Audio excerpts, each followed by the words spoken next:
Nigeria's headline inflation rises to 21.91% in February 2023, says National Bureau of Statistics. Nigeria launches $600 million investment in digital and creative enterprise initiative, and government to announce spending tax plans as strike action disrupts schools and travel. Oil rises on China demand hopes, fading bank crisis fears. This is Business Express on the network service of the NTA. We are reaching you from Abuja, the nation's capital. I am Benny Adams, your guide.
Good to have you join us at this time. It's time to talk business. I'll start by telling you that the latest data from the National Bureau of Statistics shows that Nigeria's headline inflation in February 2023 rose to 21.91% compared to January 2023, which was 21.82%. Looking at the trend, February data shows an increase of 0.09% points when compared to January 2023 headline inflation rate. And on a year-on-year basis, the headline inflation rate was 6.21% points higher compared to rate recorded in February 2022, which was 15.70%. Bread, cereal, actual and imputed rent, potatoes, yam and other tubers, vegetable and meat were the highest contributors. The report also shows that on a month-on-month basis, the general price level was 0.16% lower relative to January 2023.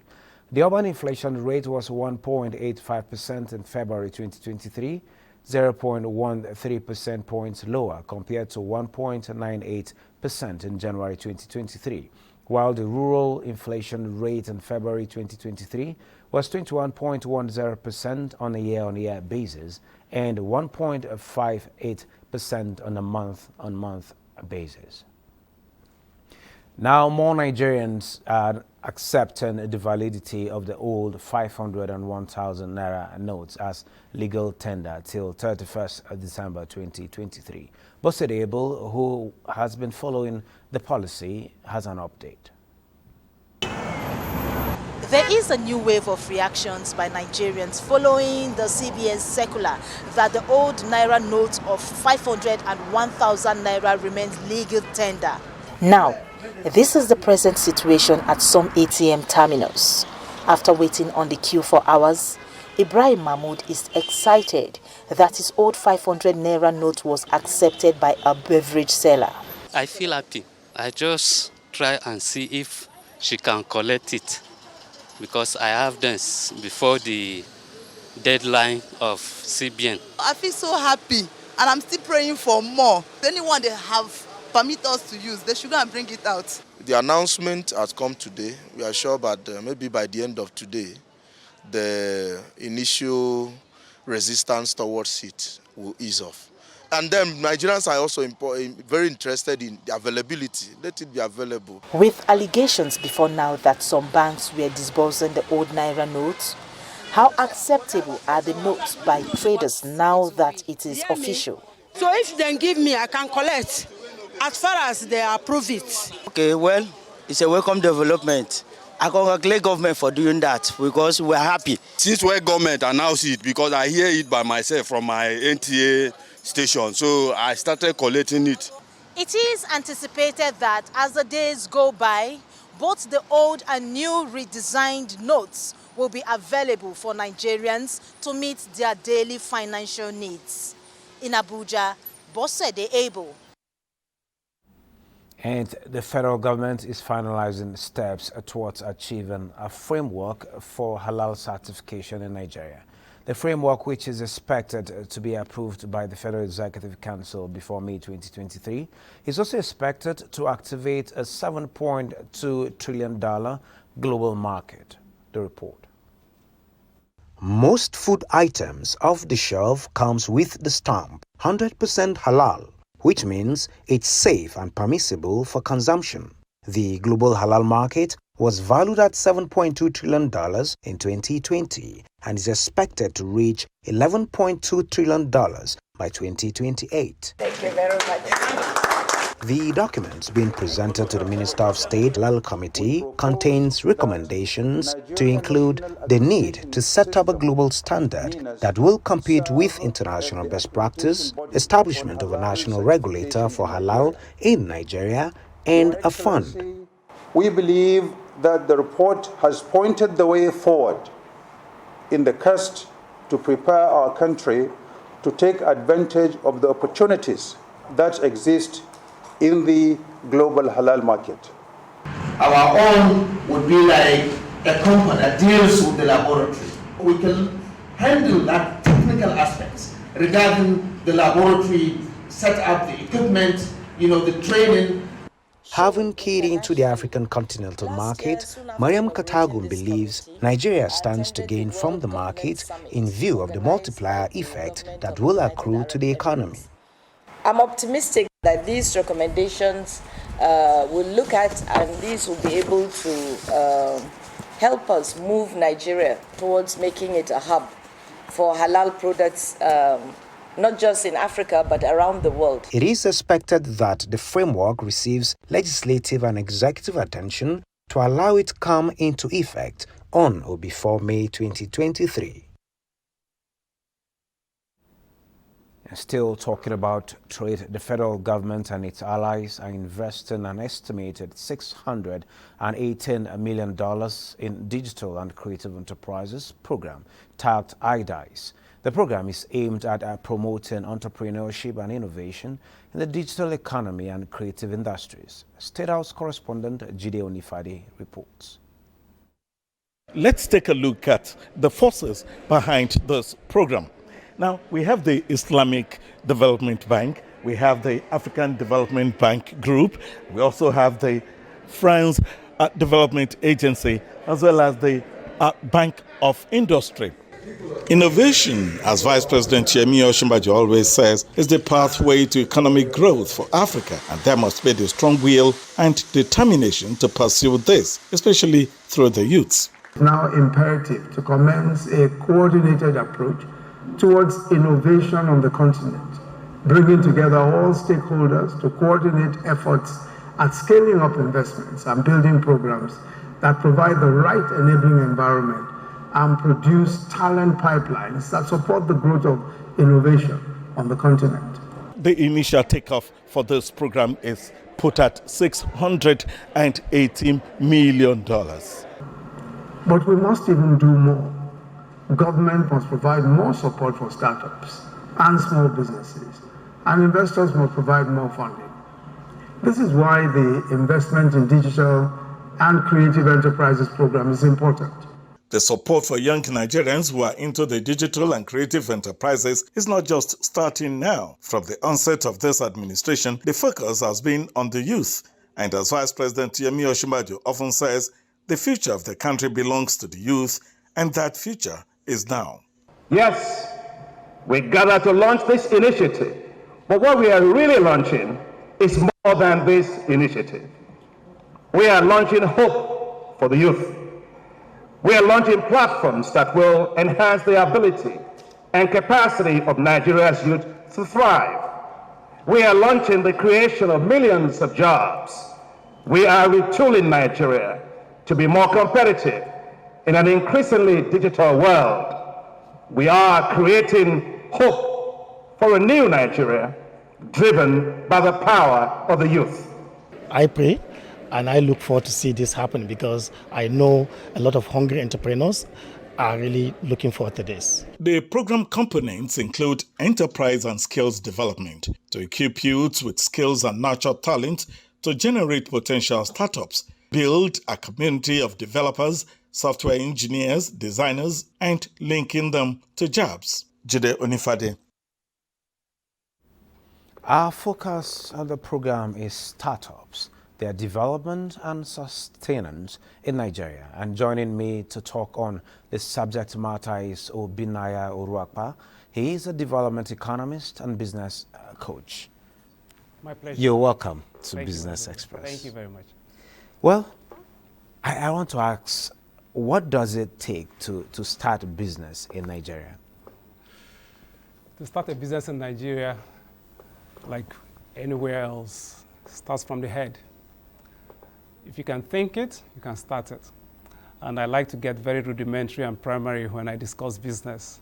Our grandmothers, our grandfathers, our parents, without the benefit of formal education, did businesses. I had the privilege of attending business school, Enterprise Development Center from Atlantic University in 2012. And one of the things they taught us is that in a developing economy, everyone needs at least 7 streams of income to survive. Now, with my village mindset, forgive me, I like to get that local. I understand that very well because my grandmother had a backyard. So she planted ugu, she had her okra, she had oranges, she had her chicken, she had her cocoa yams, and the husband had his yam, and they had a couple of things, the vegetables and so on, just trying to get it closer to the person on the streets to understand the issue of starting businesses.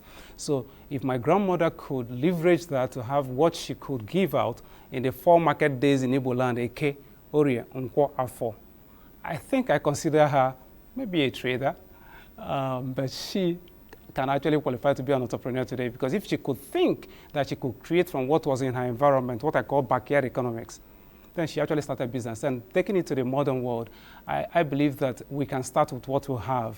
We can start with what we have. If you can think it and if you can get some form of mentorship, you can start a business. But if you want to formalize it, you have the Corporate Affairs Commission, then you have lawyers, you have business mentors, you have business development service providers. I have the privilege of being one. Smedan has those certifications available with the EDC and the Kaduna Business School and all of those platforms. And then if you need financing, because there are 3 things that you need to take care of if you want to start a business. One is ideas generation. The next one is access to finance. And when you have access to finance and you have produced, whether it is tangible products or it's services you're rendering, you want to do dry cleaning or things like that, then the next thing is markets, because you need to sell what you have produced. Yeah. So starting a business, number 1 is first from thinking it and thinking correctly. And then the next one is also getting the funding. And talking about funding, you can actually start from personal savings. And then you go to friends and family. And by the time you've graduated from there, you may now begin to look for funding from development agencies before you get to the commercial banks. I would advise that you start from 1 before you count 10. Thank you. Okay then, having broken it down as simple as you can, I want to ask that where is the place of sustainability? More so that we've seen a lot of businesses, they start and fall almost immediately. What is a possible reason for that, or reasons?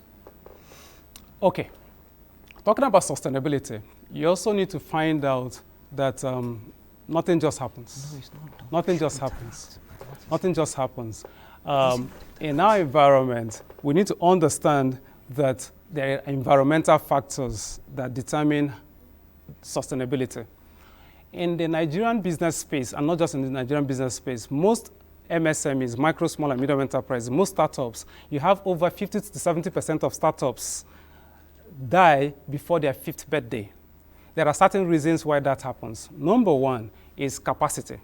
Many persons start businesses, talking about getting into the formal sector right now, without learning the ropes of what is needed to start a business. My people will tell you that when the mother goat is eating grass, the children look at the mouth, meaning that you need to be handheld, guided to go through that process so that you don't self-destruct. So you need to also understand that, like they say, what makes the he-goat smell is inside it. It's not perfume. Meaning that you need to actually have internalized certain knowledge. Knowledge is profitable to direct before you go on this journey. And as you go on this journey, we also need to ask, like Chinua Achebe would say, if you don't know where the rain started beating you, you don't know where it stopped. Meaning that you also need to understand that you need a business plan. If you fail to plan, you plan to fail. So it's important to understand that part of the challenges that many MSMEs face, especially in the developing countries, is lack of capacity. And then, like they say, person where they ask questions, know the missing way. Many MSMEs have not asked the right questions. So someone hears that Benny is making it in pure water, and they jump in. Or someone is making money in yams or plantain, and you do not ask the questions, where do you mobilize plantains in Nigeria? You have Sabongidora in Edo State, you have Iwuru, 2 hours to Calabar, then you have Bayelsa, and they are in seasons. Then you have Kabusa, you have Kwali, now they are in seasons. Now you go to take the Edo plantain, which is called Bandel plantain, and you do not know that it has a season, and by the end of March, thereabout, it exhausts, and then you need to move to Calabar. And then you would have gone to access funding, and you get in there when people are exiting it into some other areas. So you need to understand that there is issue of capacity building, and capacity building is about learning from the right sources, learn from mentors.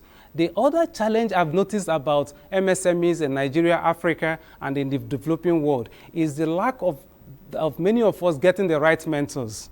And getting the right mentors is also about breaking our lives into 8 stages. You can call it PDP, personal development planning. So Benny, I ask you, do you have a personal development plan? Or if you do not like PDP, probably you will like strategic life development plan. And strategic life development plan is, do you have a health plan?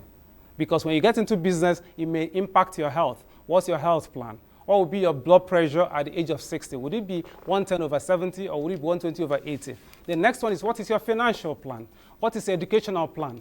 As I speak to you now, in the next few hours, whatever you and I know about this topic would have needed to be added to, because in the digital age, you also understand that information evolves at a very fast pace. Now, the next thing is, what is your family plan? Because whatever business you're going to do, your family will be impacted.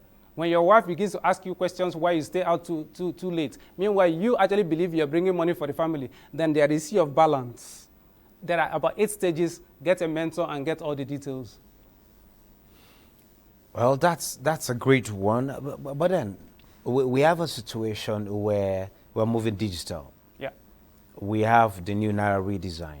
We're talking about us not having a lot of cash to go around with, but to explore digital platforms for transactions. Yes, COVID-19 introduced us very well and prepared us for times as this, but what are the possible challenges for startups at this time? It still goes back to capacity. We all were involved. Like the Yorubas will say, forgive me, I speak a lot of proverbs. I grew up with my grandmother, so forgive me. The Yorubas will tell you that 20 children born the same year can never play together for 20 years. Is it possible that there were 20 MSMEs, 20 startups that were playing in the same field? Some were impacted 20%, some 50, some 70, but some were wiped out within this new currency challenge that everybody faced in the country. Now, it's important to understand that you also need to learn people's skills if you want to do business. You also need to do contingency planning. And like they say, your network determines your net worth. In this period, some have raised cash from grocery sellers, from taxi drivers, from relationships built over time. Like they say, be careful with the people you meet on your way up. You may meet them on your way down. So a lot of people turn to beggars within this season. But again, let me also ask the question. My people say, when the drum beats change, you change your dance steps. We had COVID happened. It's only a tree you tell you, I want to cut you down, and it stands still. The Central Bank of Nigeria has been talking about financial inclusion and cashless economy for several years. How many people prepared for it? It is in this period that a lot of people now realize that they needed to open bank account. Why?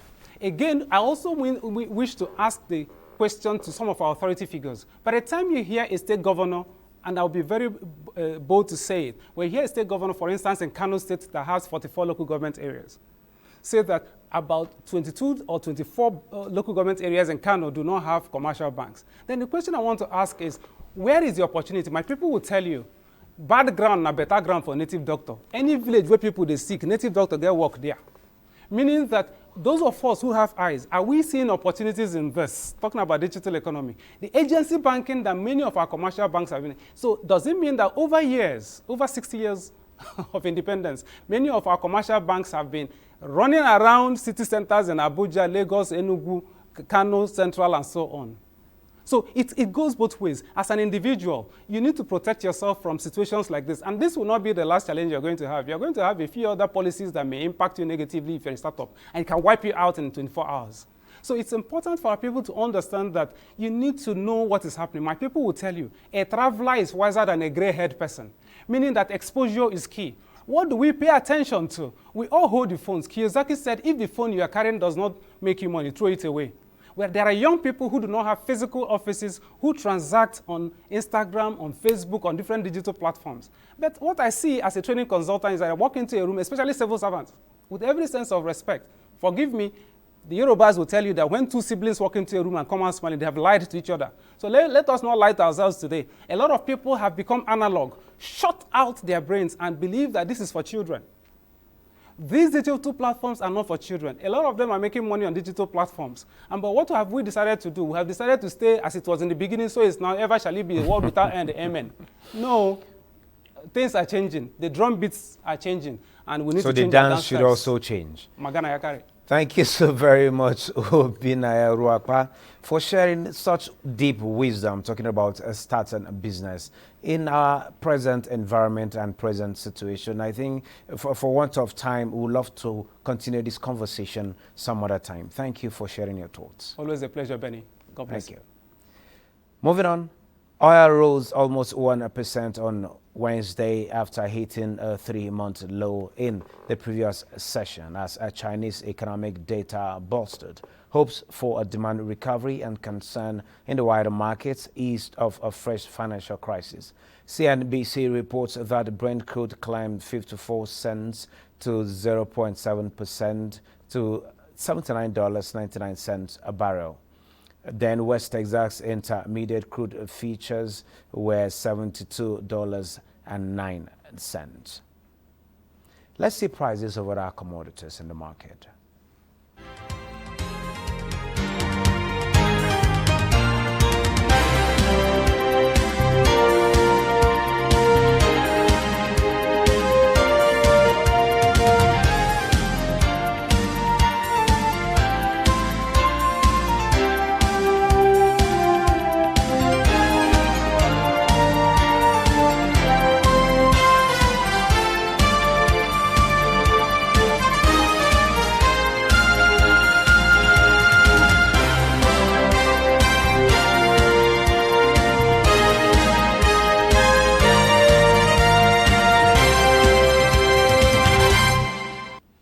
And taking a quick look at the market today, the market closed midweek trading on a negative note. The All Share Index fell to 55,490.9 basis points. A total of 181 million securities valued at 3.4 billion naira were traded in 3,908 deals. Market capitalization decreased to 30.2 trillion naira. The financial services industry dominated the activity chart for today. Well, and next, let's take a look at the global market update. Markets in Asia largely rose on Wednesday after bank stocks on Wall Street rebounded on optimism of contagious risks from Silicon Valley Bank being contained. Hong Kong's Hang Seng Index rose 1.52%, leading gains in the region. In mainland China, the Shanghai Composite inched up 0.55% to close at 3,263.31. In Japan, the Nikkei 225 was flat after pairing earlier gains led by banks and financials. European markets were sharply lower Wednesday, with banking stocks in deep negative territory following the global Silicon Valley Bank fallout. Stock futures in the US also fell on Wednesday as pressure on the financial sector increased, with shares of a Swiss bank tumbled more than 20%. Futures tied to the Dow Jones Industrial Average fell 500 points or 1.46%, while S&P 500 and Nasdaq 100 futures lost 1.49% and 1.35%. Most stocks in Africa closed bearish. Stocks in Tunisia, South Africa and Namibia closed red, while Ghana's GSA Composite closed positive by 0.57%. Bosede Ebo, Business Express. Thank you, Bosede. And on that note, we're at Business Express for today. Remember to keep in touch with us. Do send in your comments, observations, and suggestions. Also be informed that all previous episodes are available on YouTube on the NTA's channel. You can also communicate with us via our various social media platforms. Business Express returns Thursday at 9:30 a.m.